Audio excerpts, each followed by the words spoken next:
قل بفضل الله وبرحمته فبذلك فليفرحوا هو خير مما يجمعون۔ جو نفیس چیزیں ان کے لیے حلال کی گئی تھی وہ ہم نے ان پر حرام کر دی ان کے ظلم کے باعث، اور اللہ تعالیٰ کی راہ سے اکثر لوگوں کو روکنے کے باعث، اور سود جس سے منع کیے گئے تھے اسے لینے کے باعث، اور لوگوں کا مال ناحق مار کھانے کے باعث، اور ان میں سے جو کفار ہیں ہم نے ان کے لیے المناک عذاب مہیا کر رکھا ہے۔ آپ نے ایک چیز نوٹ کی، ابھی تک ہم تیسری دفعہ براہ راست سود کا تذکرہ سن رہے ہیں۔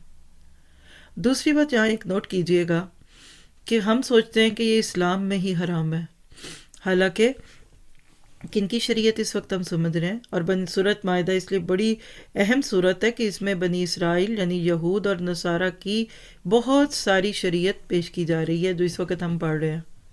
تو سود صرف مسلمانوں ہی کا مسئلہ نہیں، ان کا بھی تھا، لیکن جب قومیں عمل کرنا چھوڑ دیتی ہیں کسی حکم پر تو ایسے لگتا ہے کہ وہ چیز اس میں ہے ہی نہیں تھی۔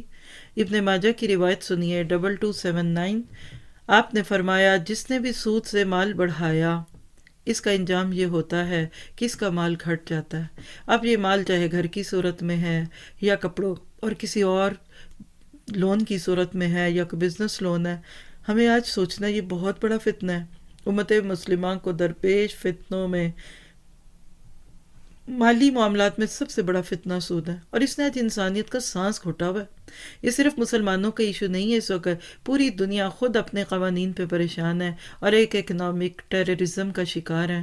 دنیا کی دولت صرف 200 گھرانوں میں پوری دنیا میں جو اپنے آپ کو بہت بڑے بناتے ہیں ان پہ ہاتھوں میں بڑی بڑی حکومتیں، سپر پاورز ان کے ہاتھوں میں گروی رکھی ہوئی ہیں۔